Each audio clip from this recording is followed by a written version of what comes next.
러시아와 우크라이나가 벨라루스 국경 지역에서 조건 없이 만나 회담하기로 했습니다.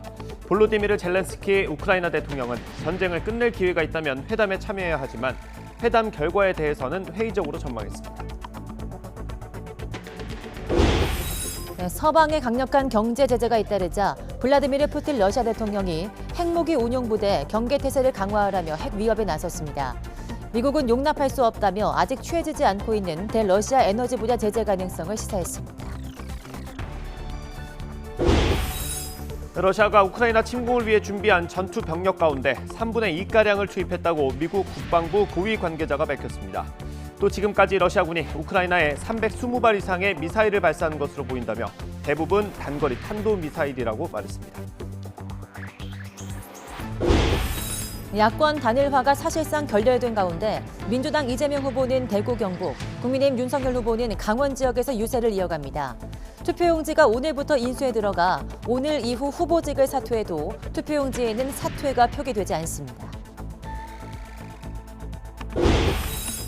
어젯밤 9시까지 전국에서 13만 5천여 명이 새로 코로나19에 감염된 걸로 집계됐습니다. 누적 확진자는 지난 21일 200만 명을 넘어선 뒤 일주일 만에 300만 명대를 기록했습니다. 오늘은 구름이 많고 예년보다 포근하겠지만 아침과 낮의 기온차가 10도 이상 크게 벌어지겠습니다. 강원 동해안과 영남 지역에는 건조특보가 계속돼서 산불 등 화재에 유의하셔야겠습니다.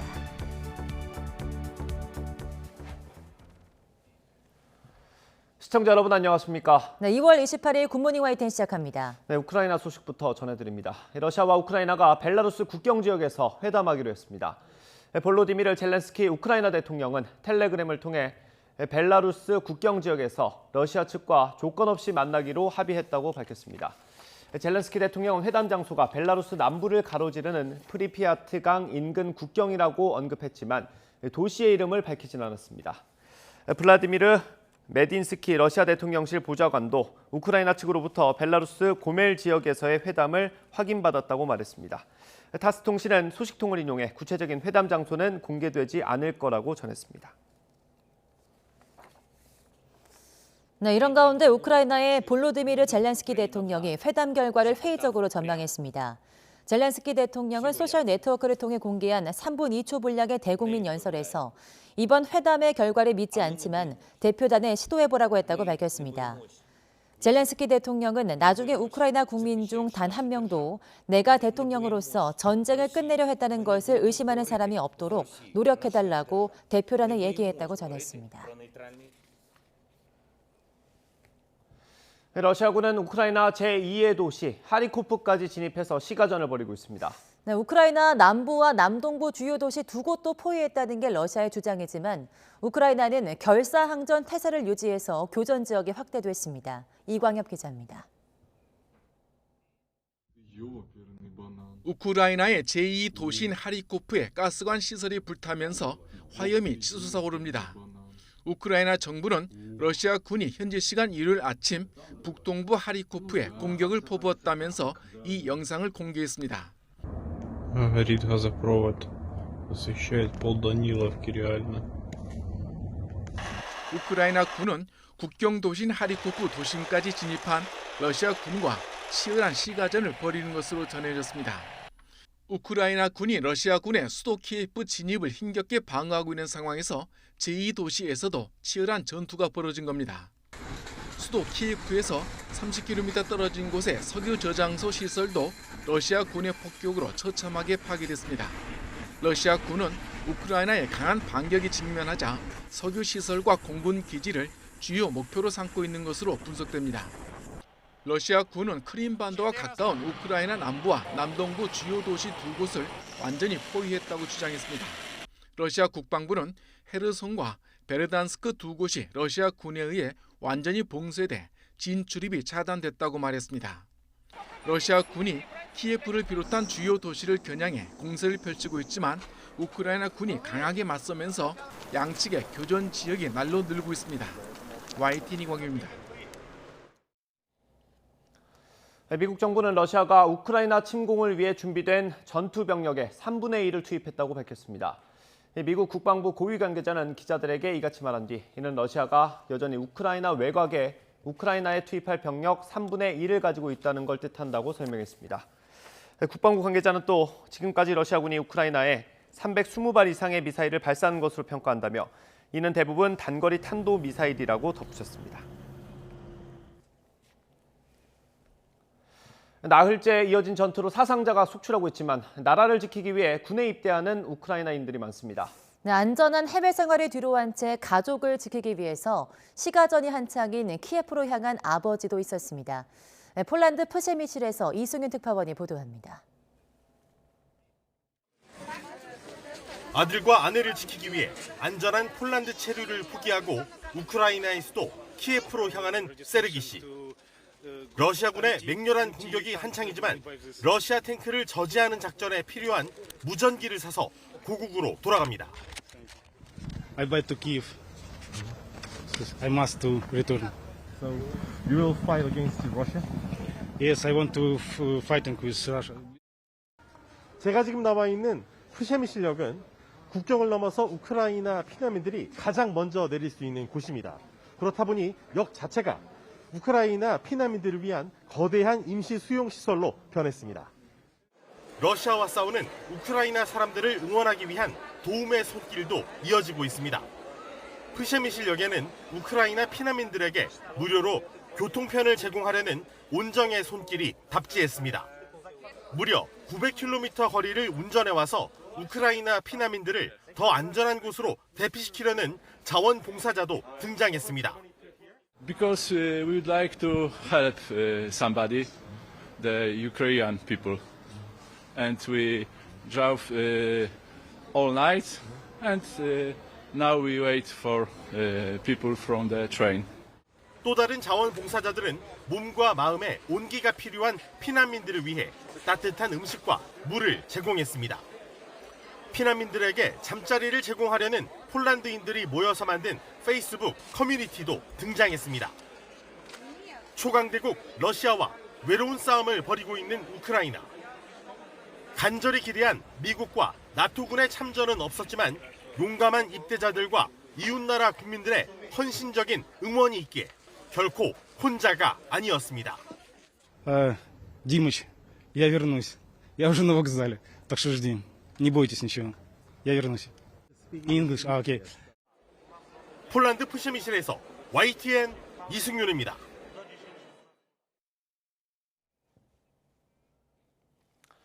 푸틴 러시아 대통령이 이번엔 핵 위기까지 거론하고 나섰습니다. 핵무기 운용부대의 경계태세를 강화하라고 지시하는 장면을 TV로 내보냈는데 미국은 러시아에 대한 추가 제재를 시사했습니다. 이상순 기자가 보도합니다. 심각한 표정의 푸틴 러시아 대통령이 국방장관과 총참모장에게 지시를 내립니다. 대륙간 탄도미사일, ICBM 등을 관장하는 핵 억지력 부대의 경계태세를 강화하도록 했습니다. Перевести силы сдерживания российской армии в особый режим несения боевого дежурства. 푸틴 대통령은 지시를 내리면서 경제 분야에서 서방 국가들의 비우호적 행동과 북대서양조약기구 나토 회원국들의 공격적인 발언을 비난했습니다. 이번 조치가 러시아 은행을 국제은행 간 통신협회 스위프트 결제망에서 배제하고 푸틴 대통령을 제재 리스트에 올린 것 등에 대한 대응이란 뜻입니다. 서방 세계에서 비난이 쏟아졌습니다. 스톨텐베르그 북대서양조약기구 나토 사무총장은 CNN에 출연해 위험하고 무책임한 언사라고 비판했습니다. 미국 백악관도 푸틴 러시아 대통령이 위협을 만들어내고 있다고 비난하고 에너지 제재 추가 가능성도 시사했습니다. 전 세계 원유의 12%, 천연가스의 17%를 생산하는 러시아에 대해 에너지 제재를 시행하면 러시아 경제에 대한 타격은 더 커질 것으로 전망됩니다. 우크라이나는 러시아의 핵 위협에도 불구하고 결사항전의 의지를 더욱 다졌습니다. These nuclear weapons against Ukraine, then I have a very simple message. It will be a catastrophe for the world, but it will not break us down. 푸틴 대통령이 서방 세계의 제재에 핵카드를 내보이면서 우크라이나 사태가 신냉전으로 확전되지 않을까 우려되고 있습니다. YTN 이상순입니다.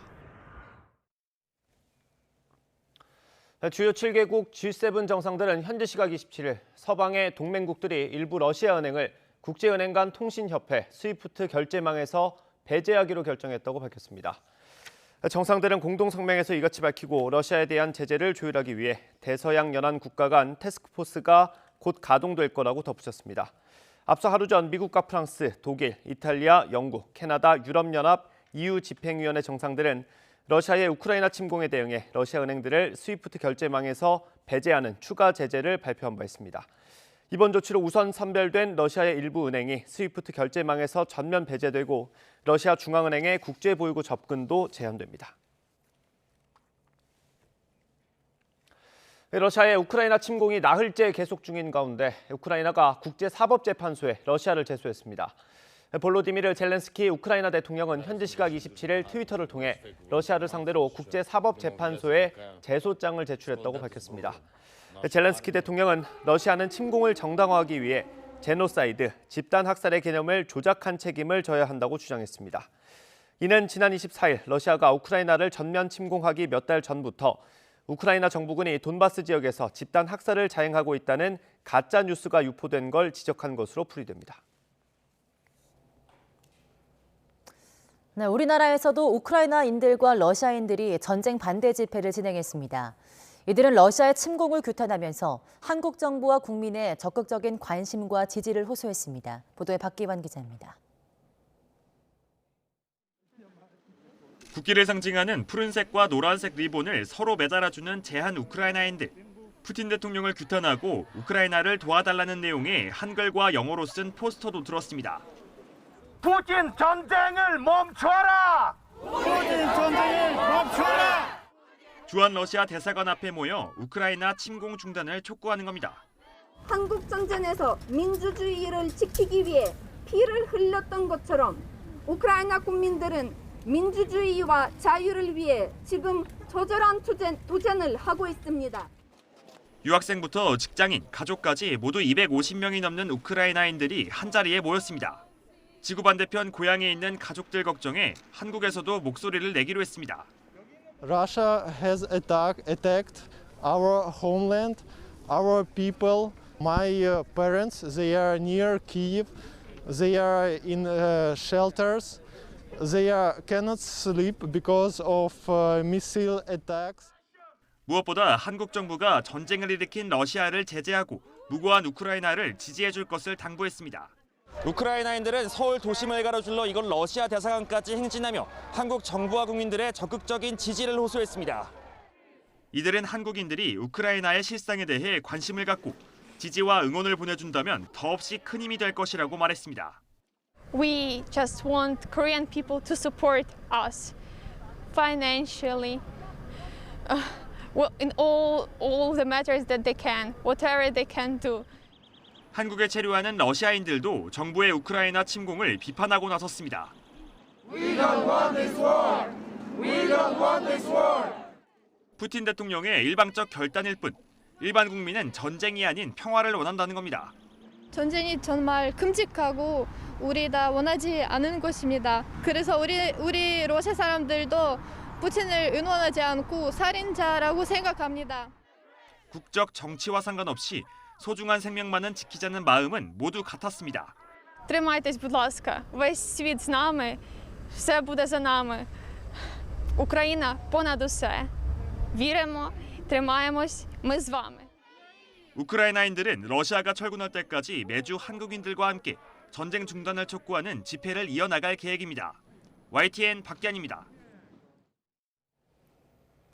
네, 국회 국방위원회는 오늘 전체 회의를 열고 러시아의 우크라이나 침공 사태와 관련한 우리 정부의 대응 등을 논의합니다.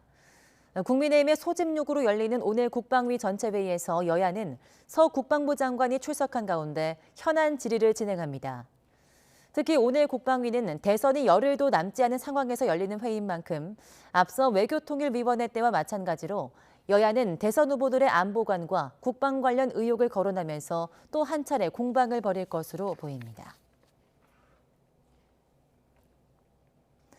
미국 정부가 러시아에 대한 수출 통제 강화 조치를 발표한 가운데 정부가 내달 초부터 수출 통제 참여를 위해서 미국과 협의에 나서기로 했습니다. 기획재정부는 정부 서울청사에서 우크라이나 사태 비상 대응 태스크포스 회의를 열고 이러한 내용을 논의했다고 밝혔습니다. 정부는 우선 수출 통제 참여와 관련한 세부 사항을 논의하기 위해서 내달 초 신속한 대미 협의에 착수하기로 했습니다. 또 대러 수출 업종이나 유관 기관을 대상으로 수출 통제 관련 설명회를 개최하는 한편 우리 기업에 미치는 영향을 최소화하기 위해서 노력하기로 했습니다.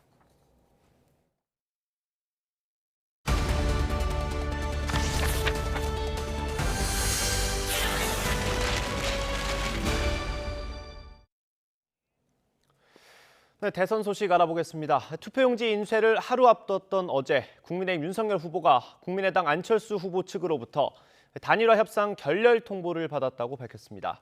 윤 후보는 다만 야권 통합 노력을 이어가겠다면서 안 후보에게 회동을 제안했습니다. 윤 후보의 기자회견 내용 들어보겠습니다. 양측 전권 대리인들이 오늘 아침 7시까지 회동 여부를 포함한 시간과 장소를 결정해서 통보해 주기로 협의를 했습니다. 그러나 안타깝게도 오늘 아침 9시 단일화 결렬 통보를 최종적으로 받았습니다. 지금이라도 안 후보께서 시간과 장소를 정해 주신다면 제가 지방에 가는 중이라도 언제든지 차를 돌려 직접 찾아뵙고 안 후보와 흉금을 터놓고 얘기를 나누고 싶습니다. 국민의당 안철수 후보는 이미 협상 시한이 끝났다면서 회동 제안을 사실상 거부했습니다. 그러면서 협상 결렬의 책임을 다시 윤 후보에게 돌렸습니다. 안 후보 발언 들어보겠습니다. 오늘 아침에 전해온 내용을 듣고 그 내용이 별반 차이가 없기 때문에 그것에 대해서는 고려할 가치가 없다. 그렇게 결론을 내린 것이 답니다. 제가 계속 주장했던 것은 국민 경선에 대한 것이었습니다. 그런데 국민 경선에 대해서는 어떠한 그런 의견, 입장 표명이 없었습니다. 협상이라는 것은 서로 이야기를 하는 것 아니겠습니까? 협상 테이블에 저희가 그것을 올렸는데 그것이 협상 테이블에 없었다고 하는 것은 그건 협상 상대자로서의 도리가 아니죠. 제가 이미 이 협상에 대해서는 이제 시한이 종료됐다고 분명히 선언을 했습니다. 국민의힘은 이번 기자회견을 통해서 단일화 협상 경과를 상세히 공개했습니다. 그 자료를 토대로 과정을 되짚어보겠습니다. 화면으로 준비했습니다. 국민의힘은 이번 달 초부터 국민의당 인사들에게 본격적으로 접촉을 시작했고요. 그러는 사이 국민의당 최진석 상임선대위원장이 단일화 조건을 제안해왔습니다. 이후 장제원 의원과 이태규 총괄 선대본부장을 중심으로 논의가 시작됐습니다. 두 사람이 처음으로 만난 건 지난 11일입니다. 후보 등록 이틀 전이죠. 그 다음 날 이태규 총괄 선대위원장이 장제원 의원에게 안철수 후보가 여론조사를 통한 단일화를 제안할 거라고 말했습니다. 그러면서 이게 협상의 끝이 아니라 시작을 의미한다며 이해를 요구했다는 게 국민의힘 측의 주장입니다. 실제로 안철수 후보는 다음 날 기자회견으로 단일화를 제안했습니다. 두 사람은 일주일 뒤에 다시 만났습니다. 이 자리에서는 윤석열, 안철수 후보의 회동을 추진하기로 합의했습니다. 단일화 논의가 속도를 내는가 싶었는데 다음 날 바로 안철수 후보의 부정적인 기류가 국민의힘 측에 전달됐습니다. 국민의힘은 후보가 직접 얘기하면 될 것 같다는 얘기를 듣고 전화통화를 시도했고 지난 20일 윤석열, 안철수 후보의 전화통화가 성사됐습니다. 이 통화에서 안철수 후보가 실무진의 협의가 필요하다고 말해서 기다렸는데 그날 단일화 제안을 철회했다고 국민의힘은 주장하고 있습니다. 적어도 공개적으로는 일이 틀어진 겁니다. 이후 장제원 의원이 다시 진정성을 전달하고 후보도 나서서 접촉을 시도한 끝에 장제원, 이태규 두 사람이 다시 협상 테이블에 앉았습니다. 국민의힘은 두 사람에게 협상에 전권이 있었다고 강조했고 합의까지 됐다고 설명했습니다. 그런데 국민의당에서 다시 명분이 필요하다는 입장을 전해왔습니다. 협상 테이블이 다시 펼쳐졌고 자정을 넘겨 다음 날 새벽 4시까지 이어졌습니다. 추가 협상에서 윤 후보가 안 후보에게 회동을 제안하는 방식까지 합의안으로 만들었습니다. 국민의힘은 이 상태에서 돌연 국민의당이 협상 결렬을 통보했다는 입장입니다. 이에 대해서 국민의당은 이번 기자회견을 통해 국민의힘이 신뢰하기 어려운 세력이라고 비판했습니다. 또 단일화를 위해서 의견을 교환한 건 맞지만 전권을 가진 게 아니라 실무 차원이라고 반박했습니다. 국민의힘과 윤석열 후보는 마지막 순간까지 노력하겠다는 뜻을 밝혔지만 안철수 후보 입장은 확고합니다. 사실상 야권 단일화가 무산될 가능성이 커진 가운데 그 책임을 두고 진실 공방이 벌어지고 있습니다.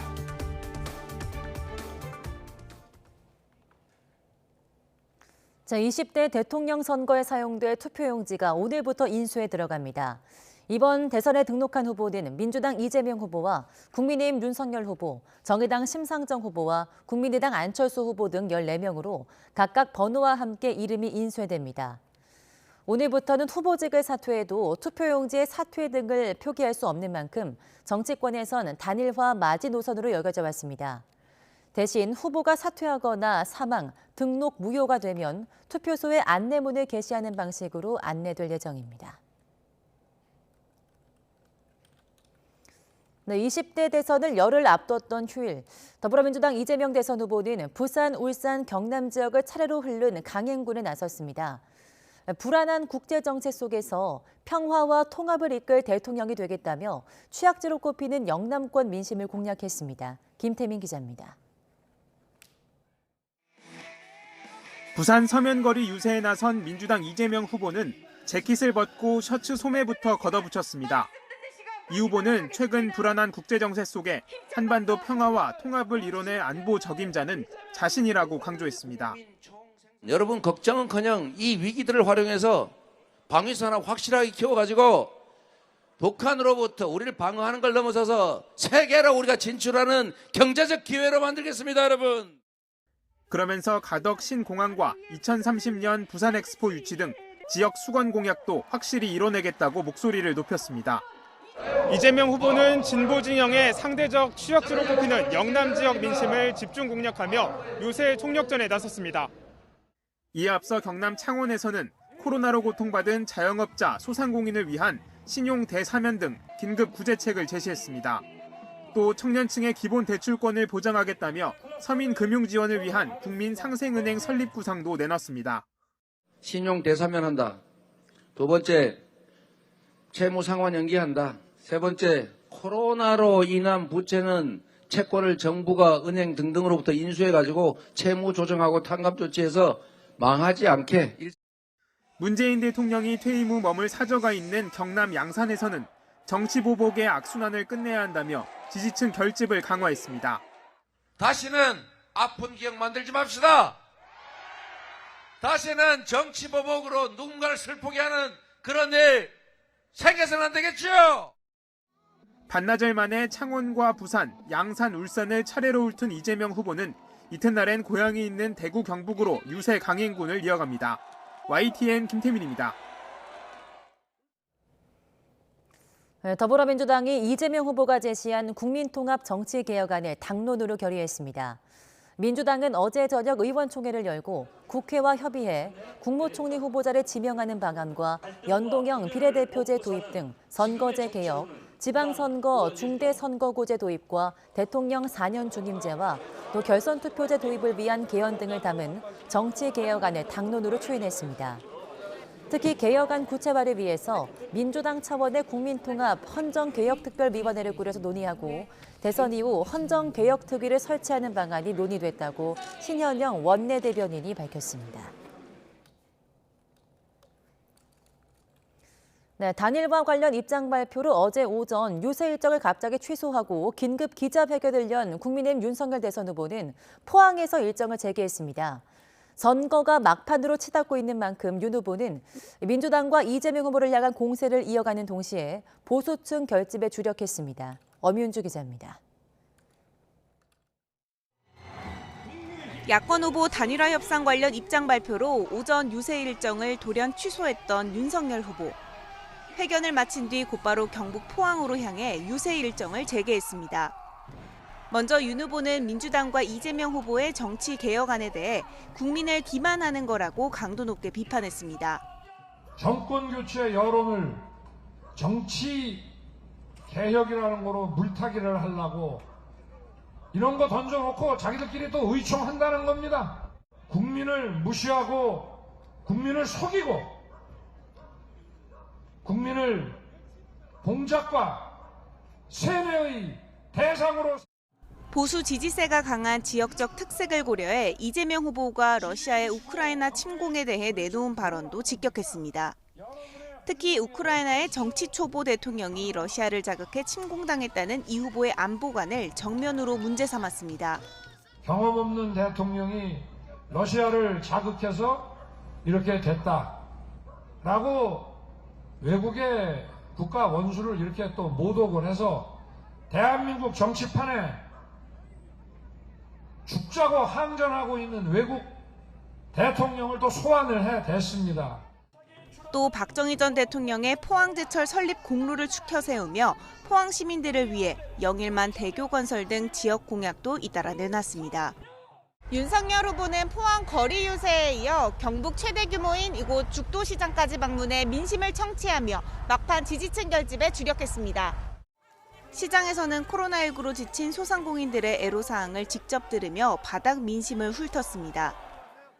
코로나로 피해 아직 제대로 보상 못 받으신 우리 시장에 우리 자영업자 소상인들 확실하게 챙겨드리겠습니다, 여러분. 이준석 대표도 애초 윤 후보가 참석할 예정이었던 안동 지역 유세에 나서 경북 지역 표심 공략에 힘을 보탰습니다. YTN 엄윤주입니다. 네, 국민의힘이 오늘 저녁 국회에서 긴급 의원총회를 열고 대선 전략을 논의합니다. 국민의힘 원내 관계자는 YTN과의 통화에서 야권 단일화 추진 상황 등 전반적인 선거 전략에 대한 의견을 나눌 것이라고 설명했습니다. 특히 더불어민주당이 휴일인 어제 저녁 의원총회를 열고 국민통합, 정치개혁안을 논의한 데 대한 맞불 성격이란 해석도 나오고 있습니다.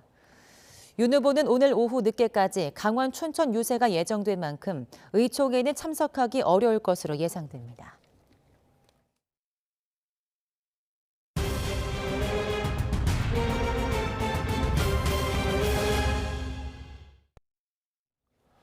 이어서 코로나19 소식입니다. 휴일인 어제도 밤 9시까지 확진자가 13만 명을 넘었습니다. 어제 0시부터 밤 9시까지 전국 17개 시도에서 코로나19 확진 판정을 받은 사람은 모두 13만 5,361명으로 그제보다 18,000여 명이 적은 걸로 집계됐습니다. 하지만 한 주 전인 지난 20일 9만 3천여 명과 비교하면 1.5배 수준이고 두 주 전인 지난 13일 집계치인 5만 3천여 명과 비교하면 2.5배에 달하는 수준입니다. 오늘 발표될 신규 확진자 수는 이보다 더 늘어날 것으로 예상됩니다. 재작년 1월 20일 국내 첫 확진자가 발생한 이후 누적 확진자는 300만 명을 넘어섰습니다. 화이자사의 코로나19 먹는 치료제 팍스로비드 4만 1,000명분이 국내에 추가로 들어왔습니다. 중앙방역대책본부는 우리 정부가 화이자와 구매 계약을 체결한 팍스로비드 76만 2천 명분 가운데 세 번째 인도 물량인 4만 1,000명분이 어제 오후 1시쯤 인천공항에 도착했다고 밝혔습니다. 팍스로비드는 지난달 13일과 30일, 어제까지 포함해 세 차례에 걸쳐서 총 7만 3천 명분이 국내로 들어왔습니다. 오미크론 확산으로 직장 내 확진자도 속출하면서 기업들은 자체적으로 방역 지침을 강화하고 있습니다. 네, 이른바 각자 도생의 방식인데요. 검진비를 지원한 자가검진 확대와 출퇴근제 유연화가 눈에 띕니다. 보도에 김상호 기자입니다. 정부가 우수 방역 사례로 소개한 반도체 관련 중견기업입니다. 모든 직원에게 매주 자가검진 키트 4회분을 지급해서 일요일 저녁마다 자가검진을 실시합니다. 자신은 물론 가족까지 검진 결과를 회사에 보고해 이상 없으면 출근하고 조금이라도 이상 있으면 회사 지침에 따라 격리 등으로 대응합니다. 반도체 산업에서는 단 한 명의 확진자가 나오더라도 전체 라인이 중지될 수 있기 때문에 방역 체계에 대해서 선제적으로 총력적으로 대응을 하고 있습니다. 코로나19 재택 치료자가 급증하면서 일부 기업의 생산 차질 소식이 전해지는 가운데 기업들이 방역 총력전에 나서고 있습니다. 삼성과 LG, 현대차, 롯데 등 대기업은 계열사별로 비대면 회의와 교육을 원칙으로 하고 마스크 상시 착용과 회사 밖 중식과 석식자재와 외부인의 방문객 출입을 억제함은 물론 직원의 도시락 제공과 재택근무 비중을 확대했습니다. 오리온은 부서별 구내식당 이용 시간을 지정하고 출퇴근의 유연성을 강화했고, 남양유업은 자가검사 키트 구입비를 지원하면서 출근할 경우 검사 확인 뒤에 출근하도록 했습니다. 회사 차원의 자체적인 방역 지침을 수립하고 시차 출퇴근제, 부서별로 지정 시간대 구내식당 이용, 임산부 재택근무 등을 시행하고 있습니다. 오미크론 확진자가 더블링되면서 지금 재택근무자와 현장 출근자를 늘린 상태고 필수 인원에 한해서만 출근을 하고 있습니다. 이 같은 자체 방역 방안은 업종이나 기업 규모 가릴 것 없이 대부분 마찬가지입니다.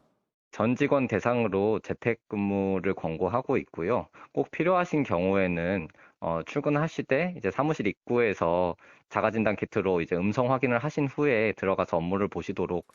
정부 방침에 따라 기업의 방역 체계가 회사 실정에 맞게 자율관리로 전환됨에 따라 기업들의 각자 도생 방식의 방역이 탄력을 받고 있습니다.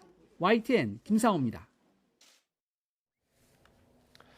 코로나19 방역 조치로 피해를 봤지만 지난달 손실보상금 신청에서 제외됐던 업종에 대해 오늘부터 1분기 손실보상금 선지급 신청이 시작됩니다. 중소벤처기업부는 오늘 오전 9시부터 시설 인원 제한 조치 이행 업체 28만 개를 대상으로 손실보상 선지급 신청을 받는다고 밝혔습니다. 주요 신청 대상 업종은 숙박업소와 학원, 스터디 카페, 놀이공원 등이지만 지자체별로 영업 제한 조치가 다를 수 있어서 소상공인 정책자금 누리집 등으로 대상 여부를 확인하는 게 좋습니다. 동시 접속 분산을 위해 첫 닷새 동안은 사업자 등록번호 끝자리를 기준으로 5부제가 시행되며 신청 첫날인 오늘은 끝자리가 5와 0인 사업자가 신청할 수 있습니다. 코로나19로 경제적인 피해를 본 법인 택시 기사들에 대한 100만 원 지원 신청 접수가 오늘부터 시작됩니다. 고용노동부는 17개 광역자치단체와 함께 오늘부터 다음 달 14일까지 법인 택시 기사에게 1인당 소득 안정자금 100만 원을 지원하는 사업에 신청을 받는다고 밝혔습니다. 지원 대상은 코로나19로 매출이 감소한 택시법인 소속 운전기사 또는 본인 소득이 감소한 법인 택시기사 7만 6천 명입니다. 다만 중소벤처기업부가 지원하는 소상공인 2차 방역지원금 300만 원을 받은 기사는 이번 지원금을 받을 수 없습니다. 북한이 어제 아침 동해상으로 탄도미사일을 발사하면서 지난달 30일 이후 멈췄던 무력 시위를 재개했습니다. 정부가 엄중 유감 입장을 밝혔지만 앞으로 무력 시위를 계속 이어갈 것으로 관측됩니다. 김문경 기자입니다. 아침 7시 52분쯤 평양 인근 순안 일대에서 동해상으로 탄도미사일 한 발이 발사됐습니다. 미사일의 비행거리는 약 300km, 고도는 620km로 탐지됐습니다. 비행 고도가 대기권 밖을 훨씬 벗어난 것에 비해 비행거리가 짧아 각도를 높여 발사했을 가능성이 커 보입니다. 군 당국은 이에 따라 일반 단거리 미사일이 아닌 것으로 보고 세부 재원을 분석 중입니다.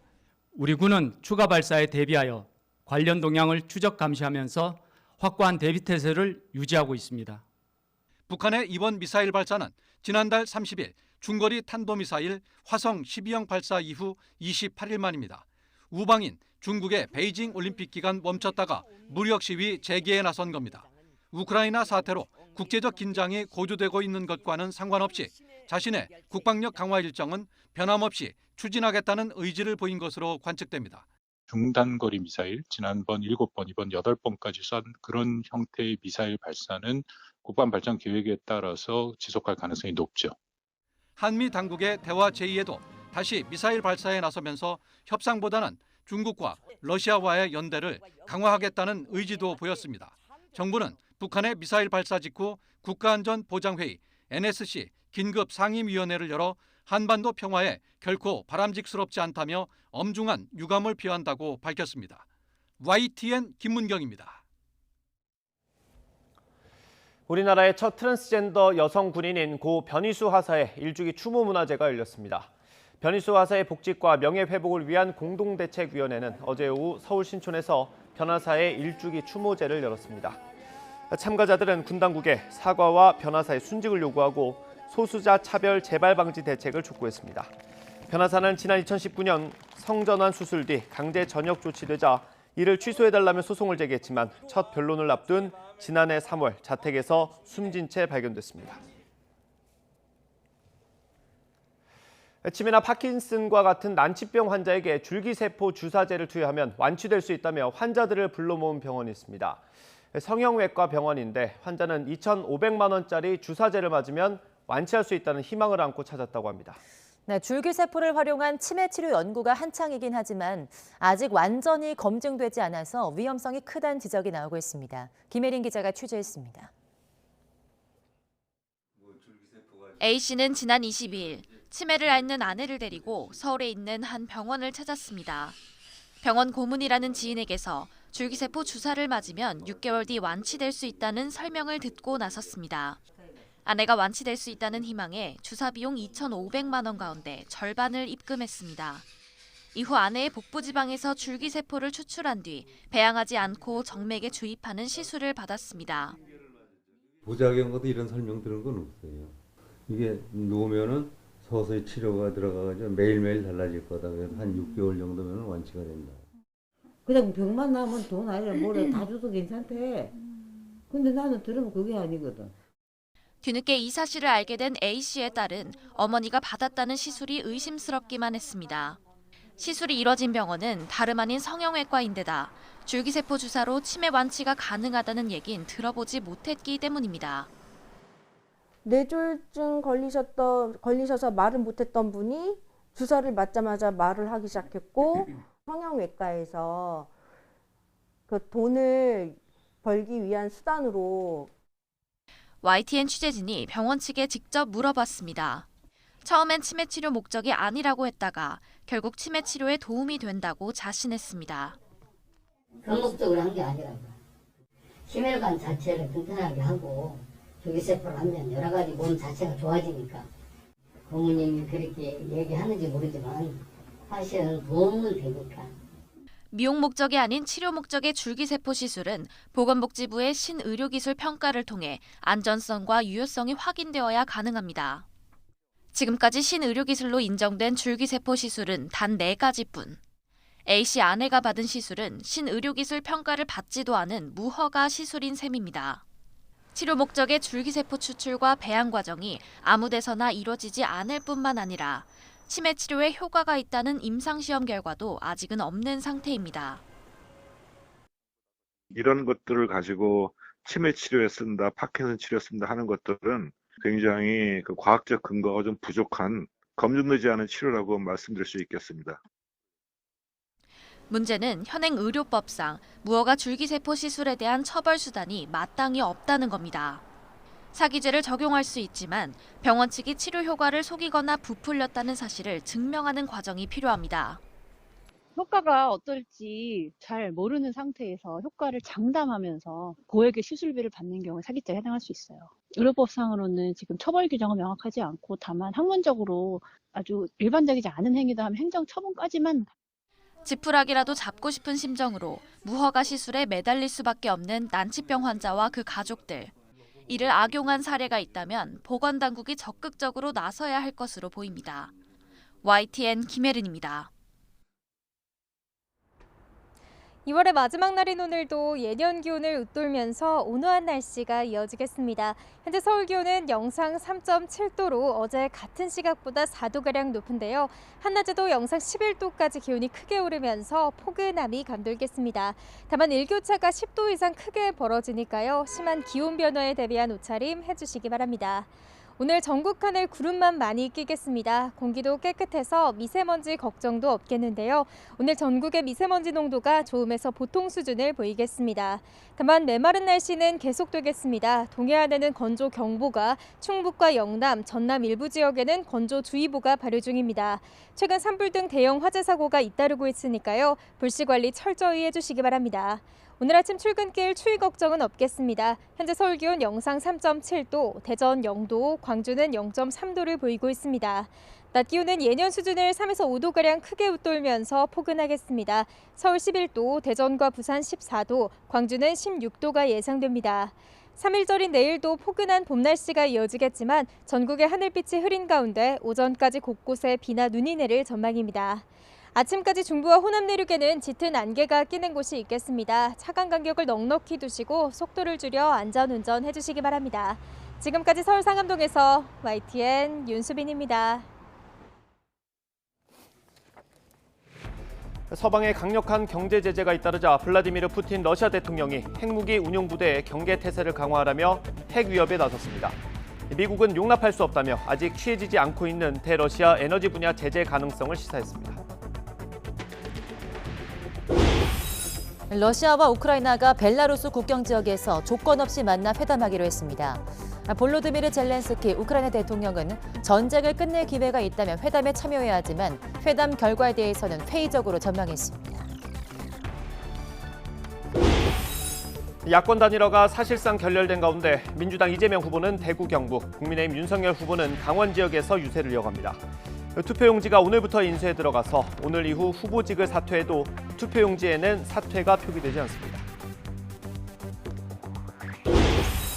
국내 코로나19 누적 확진자가 지난 21일 200만 명을 넘어선 뒤 일주일 만에 300만 명대를 기록했습니다. 오늘부터 기저질환을 앓고 있거나 면역 억제제를 복용하고 있는 면역 저하자가 사전 예약한 백신 4차 접종이 시작됩니다.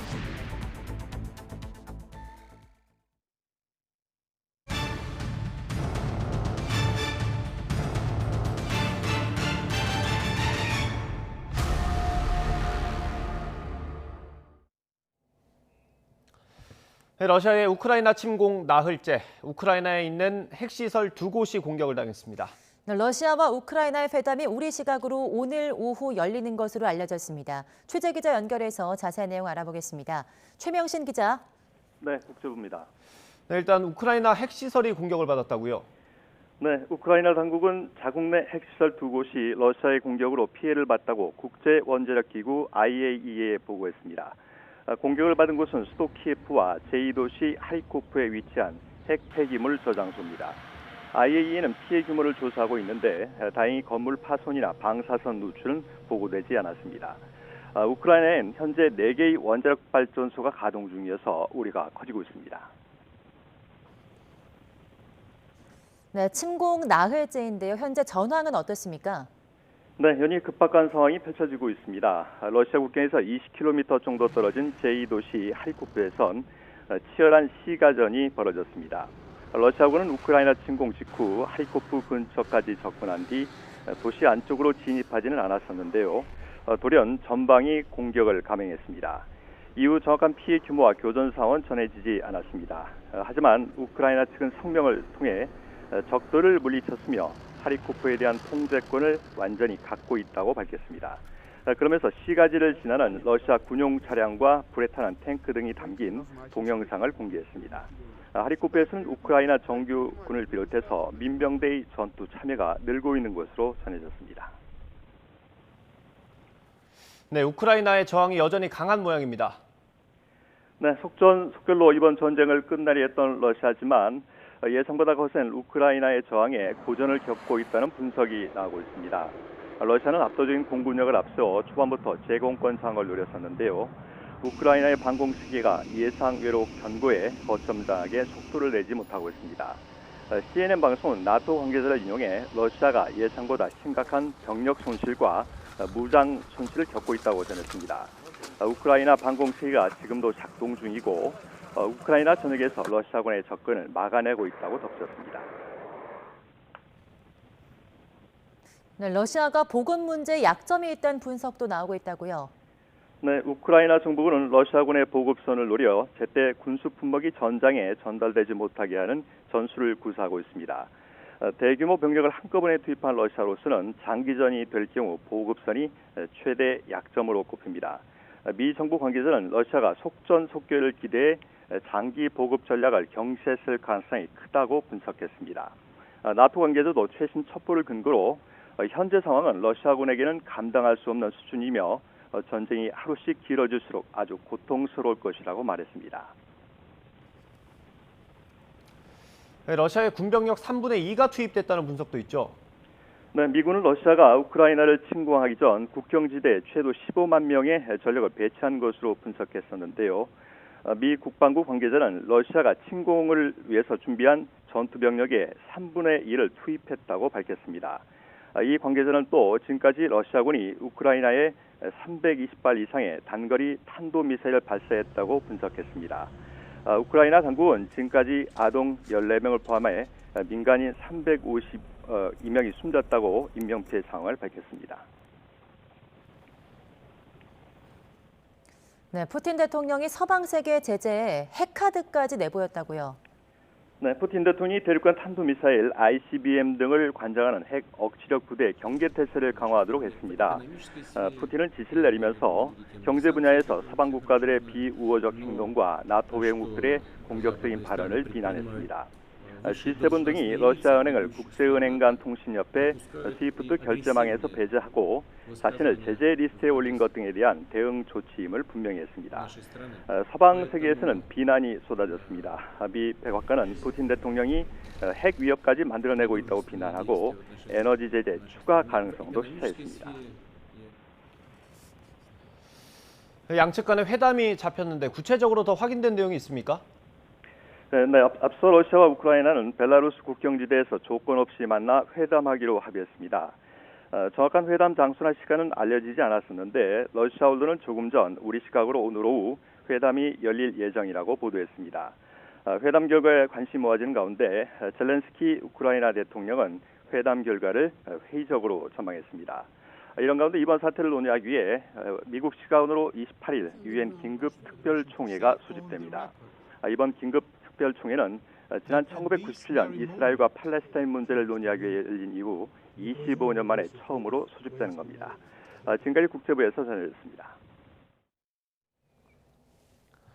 러시아군이 수도 키예프를 비롯해 주요 도시로 집중 공격을 퍼부으면서 우크라이나 시민들은 필사의 탈출을 하고 있습니다.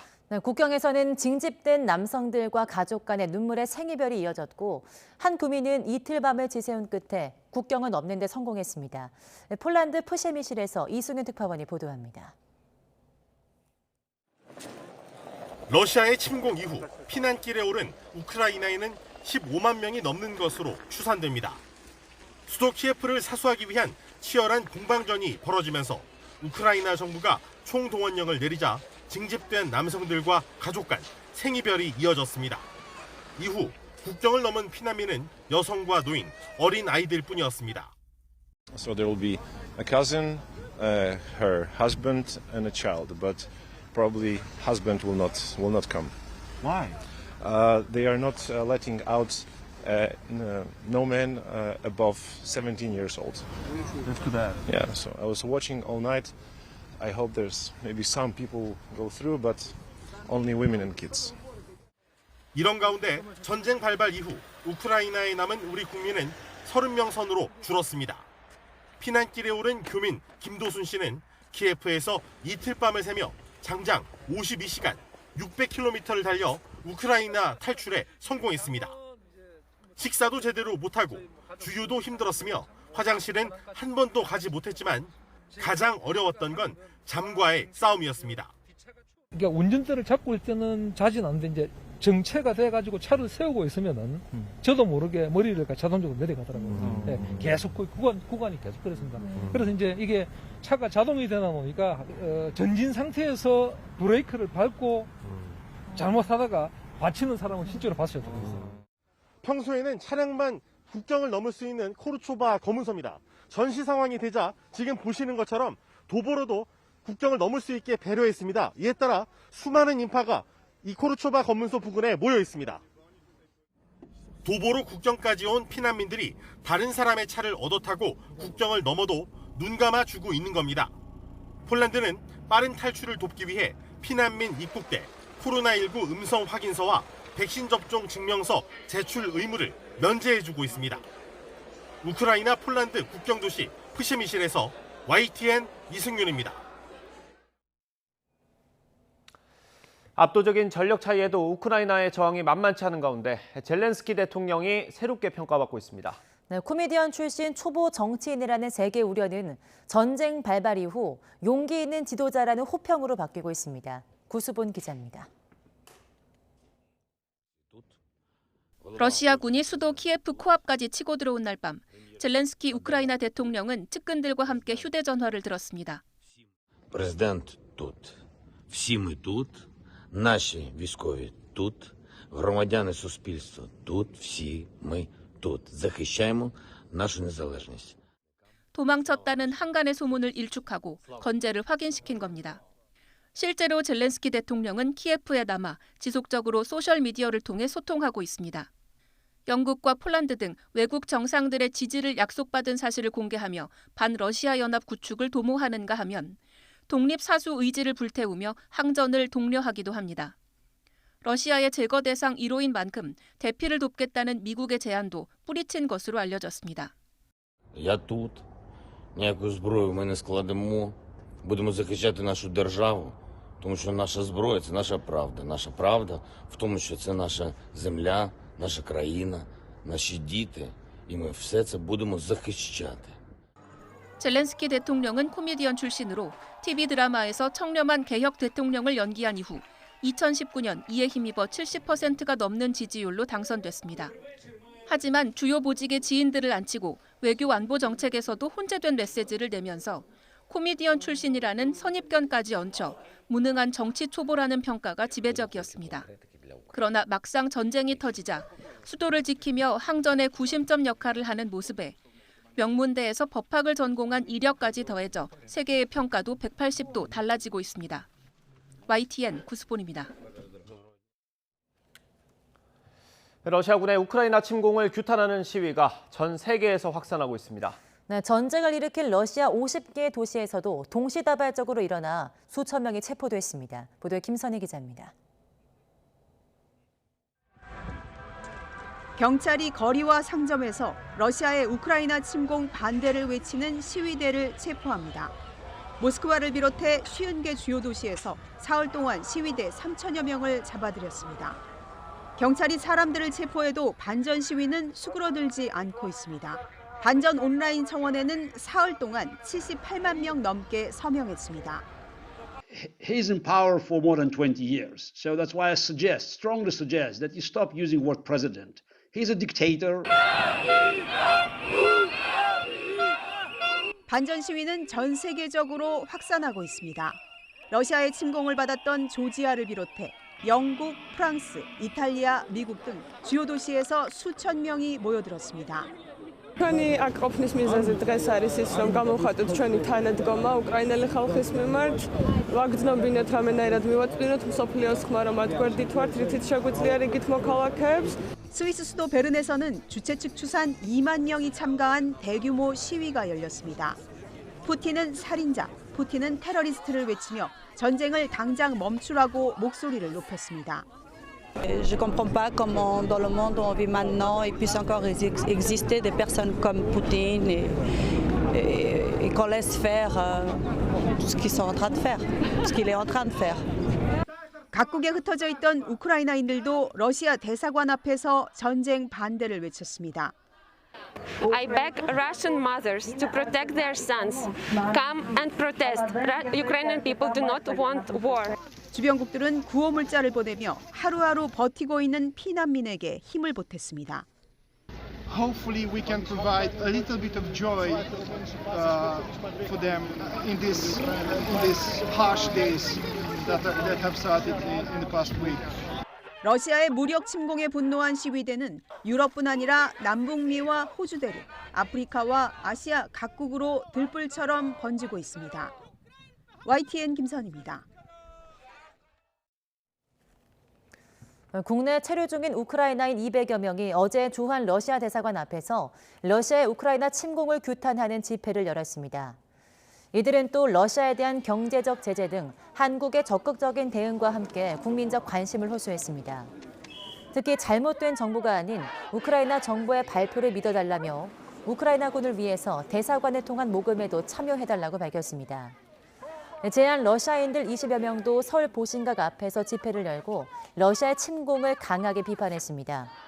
이들은 러시아 일반 국민은 전쟁을 원하지 않는다며 즉각 전쟁을 중단하라고 촉구했습니다. 서울 도심 곳곳에 우크라이나 국기를 상징하는 파란색과 노란색 조명이 켜졌습니다. 서울시는 어제 저녁 남산 서울타워와 반포동 세빛섬, 서울시청 등의 우크라이나 국민을 위로하고 평화를 기원하는 평화의 빛을 밝혔습니다. 지난 24일 러시아가 우크라이나를 침공한 이후 전 세계적으로 유명 건축물에 우크라이나 국기를 상징하는 파란색과 노란색 조명을 비추는 평화의 빛 캠페인이 진행되고 있습니다. 서울시는 시 주요 시설은 물론 민간 운영 시설과도 협조해서 다음 달 안에 평화의 빛이 서울 도심 전체로 확산하도록 할 계획입니다. 러시아의 우크라이나 침공에 따른 국내 수출 기업의 피해가 현실화하면서 기업들의 애로사항 접수가 잇따르고 있습니다. 코트라가 러시아와 우크라이나 대상 수출 기업을 지원하기 위해 운영 중인 전담 창구에 현지 바이어와의 연락 두절 문제 등 지금까지 71건의 애로사항이 접수됐습니다. 한국무역협회에도 대금 결제 관련 사항 등 총 35건의 애로사항이 접수됐습니다. 여한구 산업부 통상교섭본부장은 코트라를 방문해서 접수 상황 등을 긴급 점검했습니다.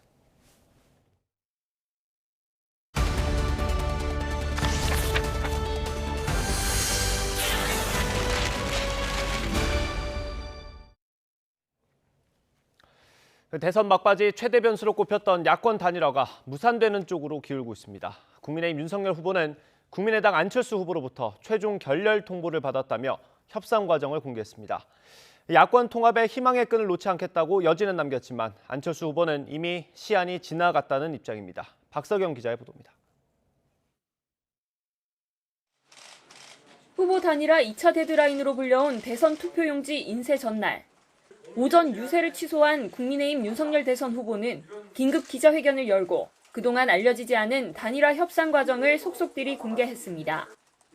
윤 후보는 전권 대리인인 국민의힘 장제원 의원과 국민의당 이태규 의원이 최종 합의를 내렸고 후보 회동 조율만 남은 상태에서 협상 결렬 통보를 받았다고 밝혔습니다. 합의문에는 두 후보가 인수위를 공동 운영하고 공동정부를 꾸려 국정을 운영하는 내용이 담긴 것으로 전해졌습니다. 저와 안 후보와의 회동 일정 조율만 남은 상태였습니다. 그러나 안타깝게도 단일화 결렬 통보를 최종적으로 받았습니다. 그 협의를 해나가는 과정에서 여론조사 얘기는 한 번도 나온 적이 없고 그러면서도 언제든 흉금을 터놓고 이야기를 나누고 싶다며 일말의 여지는 남겨뒀습니다. 하지만 안 후보는 국민의힘이 전해온 내용을 봤을 때 가치가 없다고 판단했고 협상 시한도 이미 종료됐다며 강경한 입장을 밝혔습니다. 여론조사 경선 방식도 협상 테이블에 올렸는데 없었다고 하는 건 상대에 대한 도리가 아니라고 격앙된 반응을 보였습니다.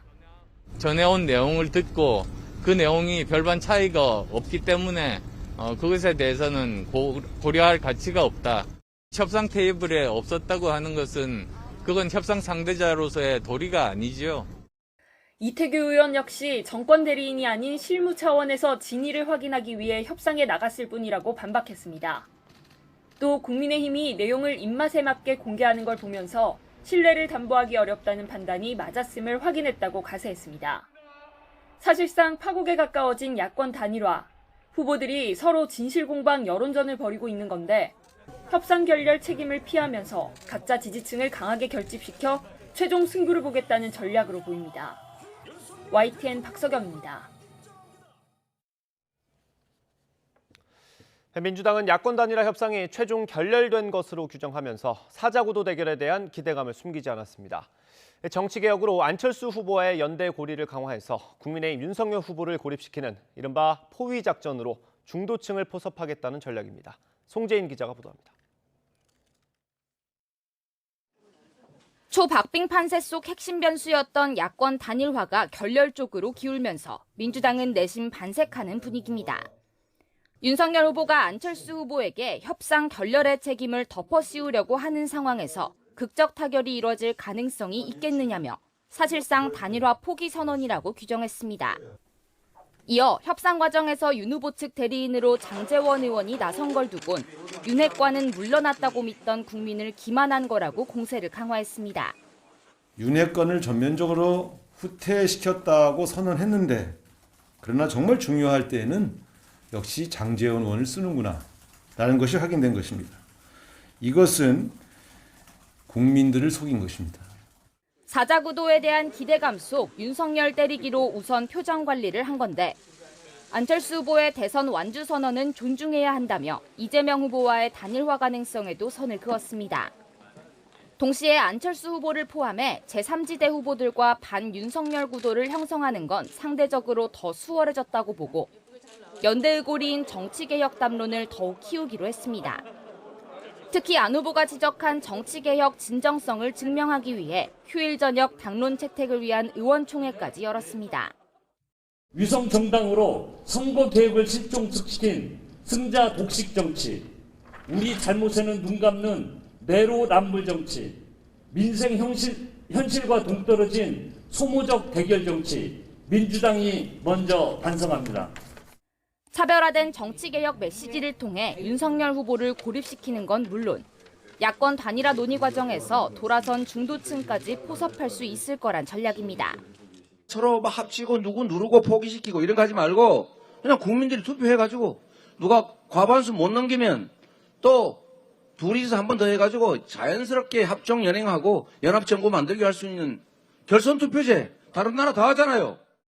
다만 현재 대부분의 여론조사가 사자구도에서 이재명, 윤석열 후보 박빙으로 나타나고 있는 만큼 야권의 표 분산 효과를 보다 신중하게 살펴봐야 한다는 당내 분위기도 읽힙니다. YTN 송재인입니다. 20대 대선을 열흘 앞두고 발표된 여론조사에서 민주당 이재명 후보와 국민의힘 윤석열 후보가 오차 범위 내에서 초접전을 벌이고 있다는 결과가 잇따라 나왔습니다.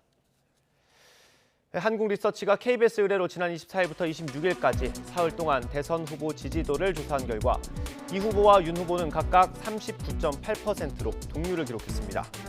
국민의당 안철수 후보는 8.2%, 정의당 심상정 후보는 3.1%를 나타냈습니다. 서던포스트가 CBS 의뢰로 지난 26일 조사한 결과도 보면 이 후보는 40%, 윤 후보는 40.4%를 기록해 두 후보의 격차는 불과 0.4%포인트였습니다. 안 후보는 8.1%, 심 후보는 2.7%를 기록했습니다. 엠브레인 퍼블릭이 뉴스원 의뢰로 지난 25일과 26일에 실시한 조사에서는 이재명 후보가 40.2%, 윤석열 후보 42.4%로 오차 범위 내 박빙으로 나타났습니다. 국민의당 안철수 후보는 9%, 정의당 심상정 후보는 2.8%의 지지를 얻었습니다. 전체 질문지를 포함한 자세한 내용은 중앙선거 여론조사 심의위원회 홈페이지를 참고하시면 됩니다.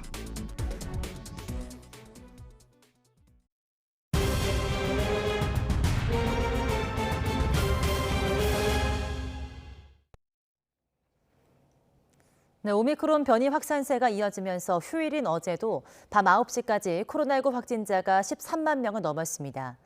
어제 0시부터 밤 9시까지 전국 17개 시도에서 확진 판정을 받은 사람은 13만 5,361명으로 그제보다 18,000여 명이 적은 것으로 집계됐습니다. 하지만 한 주 전인 지난 20일 9만 3천여 명과 비교하면 1.5배 수준이고 두 주 전인 지난 13일 집계치인 5만 3천 명과 비교하면 2.5배 달하는 수준입니다. 오늘 발표될 신규 확진자 수는 이보다 더 늘어날 것으로 보입니다. 재작년 1월 20일 국내 첫 확진자 발생 이후 누적 확진자는 300만 명을 넘어섰습니다. 이처럼 확진자 규모가 커지는 가운데 재택 치료 중인 환자도 폭증하면서 이번 주 중에는 100만 명을 넘길 것으로 예상됩니다. 그런데 가족 간 전파가 40%에 이르면서 재택 치료가 코로나19 확산의 온상이 되고 있다는 우려의 목소리가 높습니다. 이동우 기자입니다. 전파력이 강한 오미크론 대유행으로 코로나19 환자가 폭증하면서 재택치료 환자도 연일 급증하고 있습니다. 지난달 1, 2만 명이던 재택치료자는 6주 만에 29배 넘게 증가해 77만 명에 육박했습니다. 하루 6만여 명씩 증가하는 이런 추세라면 이번 주 중에 100만 명을 넘길 것으로 예상됩니다. 문제는 가족 간 감염이 30% 후반에서 40%에 이르면서 재택치료가 오미크론 확산의 온상이 되고 있다는 것. 오미크론의 전파력이 워낙 강한 데다 가족 간 생활 공간 분리가 쉽지 않아 아이들을 돌보며 부모가 감염되는 등 가족 감염이 잇따르고 있는 겁니다. 하지만 당국은 확진자가 폭증하는 상황에서 우선순위가 높은 확진자 관리에 집중한다며 동거 가족 중 백신 미접종자마저 격리를 면제해 일부 추가 전파는 감수하겠다는 입장입니다. 확진자 관리 중심으로 전환하는 방향을 불가피하게 선택할 수밖에 없었고, 동거인이 이제 격리되지 않음으로 해가지고 지역사회에 추가적으로 전파할 수 있는 부분들은 일부 있을 수 있습니다. 이것은 불가피한 부분들이 될 거라고 생각은 하는데, 전문가들은 필요할 경우 생활치료센터나 안심숙소 등을 적극 활용해야 한다고 강조합니다. 동거 가족이 주거 분리가 꼭 필요하신 경우에는 확진자를 생활치료센터로 배정하거나 아니면 오히려 가족을 안심숙소 같이 별도의 공간으로 좀 주거 분리를 며칠 동안 할 수 있도록 지원해드리는 방안도 좀 중요할 것 같습니다. 다음 달 하루 확진자가 최대 30만 명대에 달할 것으로 예상되는 가운데 전문가들은 생활치료센터 등 격리시설을 대폭 보강해야 한다는 지적입니다. 이런 가운데 재택치료 중 제대로 치료받지 못하고 숨지는 경우도 잇따라 응급 환자의 병원 이송 체계 확보와 함께 관련 인력 확충이 시급해 보입니다. YTN 이동호입니다. 네, 코로나19 백신 3차 접종을 마친 면역 저하자를 대상으로 한 4차 접종이 오늘부터 본격적으로 시작됩니다.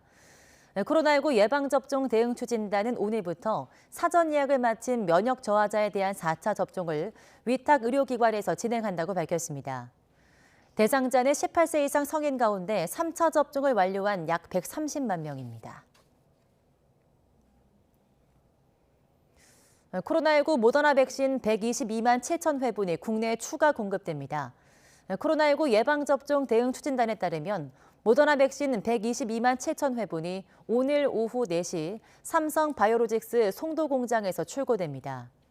정부가 올해 개별 제약사 및 국제기구와 계약하거나 국제협력을 통해 확보한 코로나19 백신은 총 1억 5,044만 회분이며 오늘까지 911만 회분이 도입이 완료됩니다. 금융당국과 시중은행이 오늘 오후 4시 소상공인 대출 만기 연장과 상환 유예 방안을 논의합니다. 고승범 금융위원장과 주요 시중은행장들은 오늘 오후 은행회관에서 만나 소상공인 대출의 만기 연장과 상환 유예를 추가 연장하는 방안을 협의합니다. 금융당국은 코로나19와 관련해서 이미 재차례 연장된 금융 지원을 원래 다음 달 종료한다는 방침이었으나 오미크론 확산과 정치권의 요청 등으로 다시 연장하는 쪽으로 정책 방향을 정한 것으로 알려졌습니다.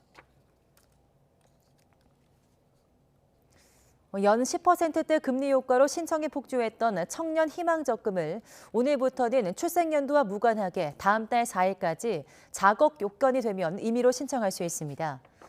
금융위원회는 최대한 많은 청년이 청년 희망적금에 가입하는 기회를 주기 위해서 다음 달 4일까지 요건이 충족한 청년 모두가 적금에 가입할 수 있도록 했다고 밝혔습니다. 또 지금까지는 출생연도에 따라 5부제 신청을 적용했으나 오늘부터는 이를 해제한다고 덧붙였습니다.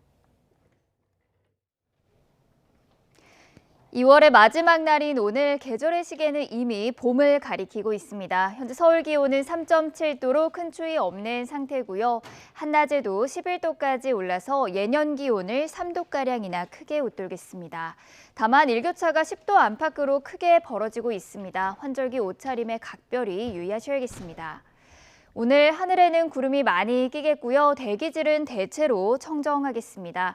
한편 수일째 동해안을 비롯한 동쪽 지방에는 건조특보가 이어지고 있는데요. 이 메마른 날씨 속에 크고 작은 화재 사고가 잇따르고 있는 만큼 불씨 관리도 철저히 해주셔야겠습니다. 오늘 아침 출근길 추위 걱정은 없겠습니다. 현재 서울 기온은 3.7도, 대전은 영하 0.5도, 부산은 5.1도를 나타내고 있습니다. 낮 동안에도 예년 기온을 3도에서 5도가량 웃돌며 포근하겠는데요. 오늘 서울의 한낮 기온은 11도, 대전과 부산은 14도, 울산과 대구는 15도, 광주는 16도까지 크게 오르겠습니다. 3일절인 내일도 추위 걱정은 없겠지만 오전까지 곳곳에 비나 눈이 내릴 전망입니다. 지금까지 날씨 정보였습니다.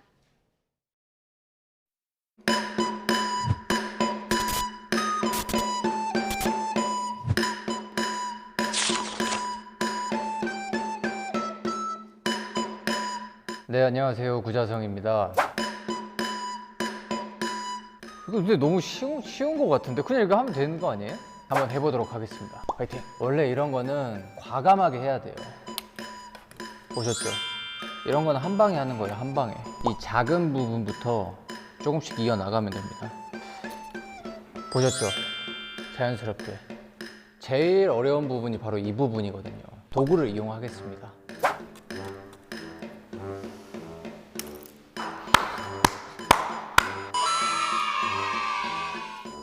보셨나요? 여러분, 이번 대선에 잘 찍고 잘 뽑읍시다. 주권은 국민에게 있기 때문에 미래를 만들기 위해서 투표를 꼭 해야 된다고 생각합니다. 잘 찍고 잘 뽑자.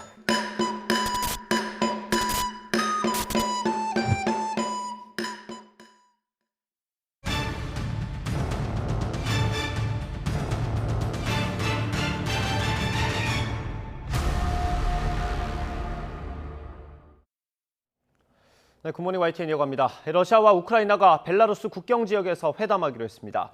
볼로디미르 젤렌스키 우크라이나 대통령은 텔레그램을 통해 벨라루스 국경 지역에서 러시아 측과 조건 없이 만나기로 합의했다고 밝혔습니다. 젤렌스키 대통령은 회담 장소가 벨라루스 남부를 가로지르는 프리피아트강 인근 국경이라고 언급했지만 도시의 이름을 밝히진 않았습니다.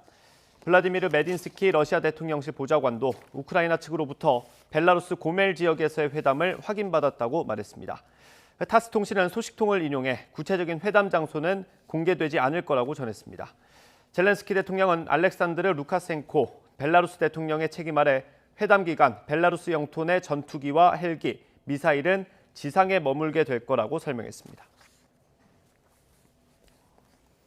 나흘째 교전 중인 러시아와 우크라이나의 대표단이 회담을 앞둔 가운데 우크라이나의 볼로디미르 젤렌스키 대통령이 회담 결과를 회의적으로 전망했습니다.